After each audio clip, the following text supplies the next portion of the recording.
Dans la danse infinie, entre le ciel bleu éclatant et les eaux sombres de l'océan Pacifique, le bateau de pêche Sea Hope luttait contre les vagues pour le 14e jour consécutif.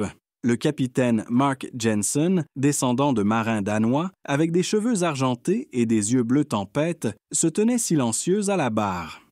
Ses mains endurcies, marquées par de vieilles cicatrices, serraient fermement la barre usée, tandis que des pensées sur la décision risquée qui les avait conduits si loin de leur zone de pêche habituelle traversaient de son esprit. La première semaine avait été si éprouvante que même les marins les plus expérimentés avaient commencé à douter du succès de cette entreprise. Les filets qu'ils jetaient sans cesse dans les eaux sombres revenaient presque vides, comme si l'océan voulait tester leur patience et leur endurance. Han Zhao, un jeune mécanicien aux mains d'or et à l'apparence presque onirique, passait de longues heures chaque soir dans la salle des machines pour tirer le meilleur parti des vieux moteurs. Les calculs de consommation de carburant devenaient de plus en plus préoccupants et le pli entre ses sourcils se creusait davantage. Le premier officier, Miguel Ramirez, un homme qui connaissait la mer comme sa poche, passait des heures sur le pont à scruter l'horizon. Sa pipe usée, un trésor familial, transmis de génération en génération, s'éteignait rarement et l'entourait d'une fumée agréable. Chaque filet vide lui serrait le cœur. Sa famille l'attendait à la maison et sa plus jeune fille, Maria, rêvait de faire des études de médecine. Comment pourrait-il leur faire face les mains vides? Le cuisinier du navire, Amir Al-Saïd, qui avait passé plus d'années en mer que certains membres de l'équipage n'avaient vécu, comptait méticuleusement les provisions alimentaires. Son visage, marqué par les vents des 7 mers, montrait chaque jour davantage d'inquiétude. Il préparait des portions de plus en plus petites pour tenter de rationner les réserves, mais il savait que leur temps était compté. András Kovács, un jeune marin hongrois dont les ancêtres n'avaient jamais vu la mer mais qui en était inexplicablement attiré, passait son temps libre à consigner ses observations dans un journal usé. Avec ses doigts fins et endurcis par les cordages du navire, il écrivait soigneusement chaque jour de cette difficile expédition. Le 7e jour du voyage, le capitaine Jensen réunit l'équipage dans la petite salle à manger. Les visages des marins étaient hauts et graves. Il était clair qu'une décision importante devait être prise. Les cartes étalées sur la table montraient une route dangereuse vers des régions reculées de l'océan, rarement fréquentées par les bateaux de pêche. Le risque était grand. Même un petit incident loin des routes maritimes pourrait être fatal, mais il y avait peu d'alternatives.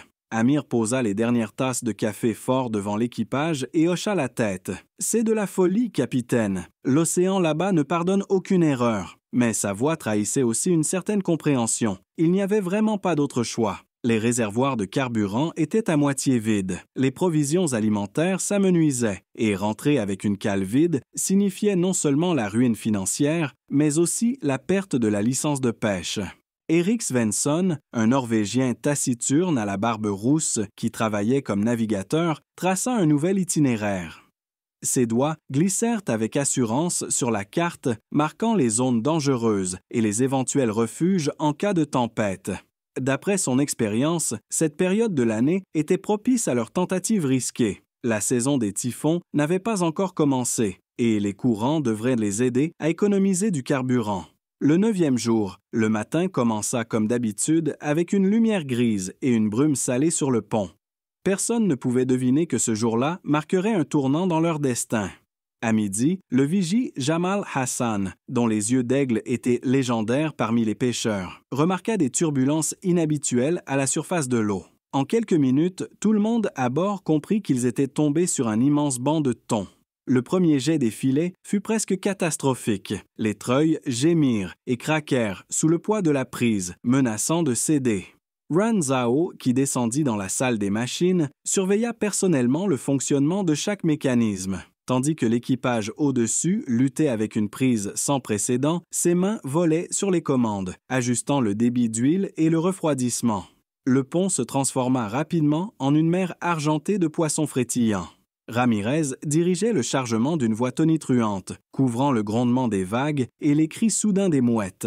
Chaque membre de l'équipage donnait le meilleur de lui-même, sachant qu'une telle opportunité ne se présenterait qu'une fois dans une vie. 2 jours passèrent dans un cycle sans fin de jets et de remontées de filets. Les muscles brûlaient d'épuisement, les mains étaient de blessés, et même à travers les gants, le sang s'infiltrait, mais personne ne pensait à se reposer. Amir parvenait tout juste à préparer des repas pour les pêcheurs sur le pont sans interrompre leur travail. Le riz épicé aux fruits de mer, habituellement apprécié, était maintenant mangé machinalement, juste assez pour les maintenir debout. Près du navire, de majestueuses baleines apparurent, semblant être les anciens gardiens de l'océan, bénissant le travail des pêcheurs. Leurs puissantes nageoires brisaient la surface de l'eau et créaient des arcs-en-ciel sous la lumière de l'après-midi. Malgré sa fatigue, Andras n'oublia jamais de consigner ses rencontres dans son journal, sachant qu'elles deviendraient un jour des souvenirs précieux. Lorsque la dernière cale fut remplie à ras-bord, le capitaine Jensen donna l'ordre tant attendu de rentrer. L'équipage exténué était fou de joie. Ils étaient enfin en route pour retrouver des douches chaudes et les étreintes de leurs proches. Mais l'océan leur réservait encore une dernière leçon d'humilité. Leur route fut bloquée par une tempête soudaine et violente, que même les météorologues les plus expérimentés n'avaient pas prévue. De sombres nuages, ressemblant à des monstres marins géants, obscurcirent le ciel. Des vagues aussi hautes que des immeubles de 3 étages frappaient le navire avec une telle force que toute la coque tremblait. Le vent hurlait comme des milliers de loups affamés, cherchant à emporter tout ce qui n'était pas fixé sur le pont. Après 18 heures au volant, Jensen prit la seule décision possible. Il dirigea le navire vers le nord pour contourner l'œil de la tempête.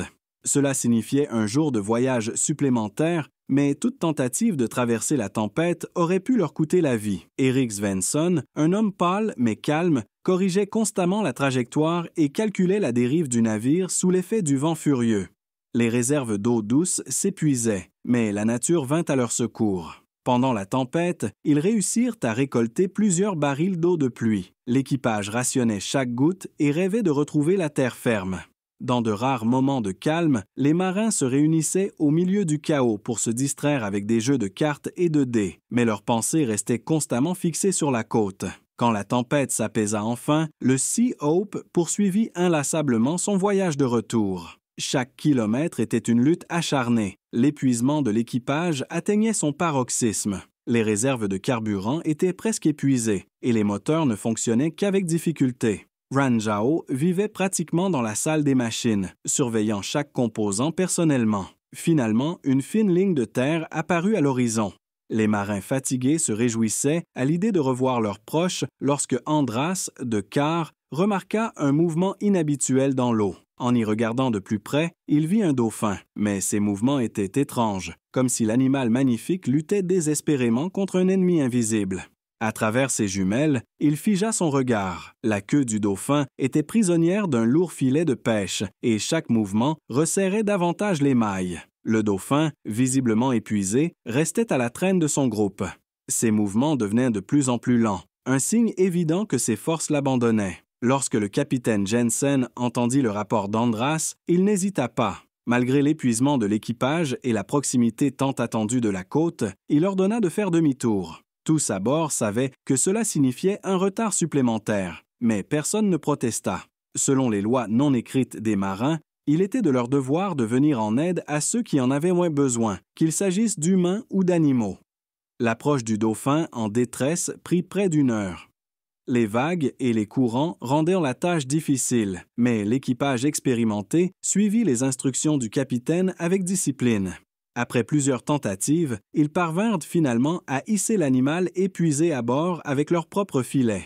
Anne et Ramirez, les membres les plus robustes de l'équipage, maintenaient doucement le dauphin, tandis qu'Amir, avec ses mains endurcies par des décennies de travail sur les navires, coupait lentement et soigneusement le filet emmêlé. Chaque maille du filet pouvait dissimuler des blessures dangereuses, et il devait procéder avec une extrême prudence. Pendant ce temps, Andras veillait à ce que la peau du dauphin reste humide, l'aspergeant régulièrement d'eau pour éviter qu'elle ne se dessèche. Peu à peu, le dauphin semblait comprendre ce que les humains essayaient de faire et cessa de se débattre, leur permettant de poursuivre leurs tâches. Ses yeux intelligents suivaient attentivement les gestes d'Amir, émettant parfois de légers clics, comme s'il voulait commenter le processus. Jamal, qui tenait une trousse de premiers secours à proximité, remarqua que ces sons n'exprimaient pas de peur, mais plutôt de la curiosité et peut-être de l'espoir. Lorsque le dernier morceau de filet fut enfin retiré, l'équipage tout entier examina attentivement l'état des blessures du dauphin. Ils furent soulagés de constater qu'il n'y avait que quelques éraflures superficielles sans gravité. Erik Svensson, qui avait suivi une formation en biologie marine dans sa jeunesse, confirma que le dauphin était en parfaite santé et prêt à retourner à la mer. L'équipage ouvrit la trappe latérale et aida le dauphin à regagner l'eau. Ce qui se produisit ensuite resterait gravé à jamais dans la mémoire de chaque membre de l'équipage. L'animal libéré ne s'éloigna pas immédiatement, mais sauta hors de l'eau avec une grâce et une force incroyables près du navire. Ces sauts étaient empreints d'une joie et d'une liberté indomptables, au point que même les marins les plus endurcis ne purent s'empêcher de sourire. Pendant près d'une heure, le dauphin resta à proximité du navire, plongeant sous l'eau et refaisant surface, éclaboussant l'eau comme s'il voulait remercier chaque membre de l'équipage individuellement. Andras ne pouvait s'empêcher d'écrire. Son stylo volait sur les pages de son journal pour capturer chaque instant de ce spectacle incroyable. Jamal, dont les yeux perçants observaient tout, remarqua que de plus en plus de dauphins rejoignaient l'animal autrefois solitaire, comme s'ils avaient enfin retrouvé leur famille.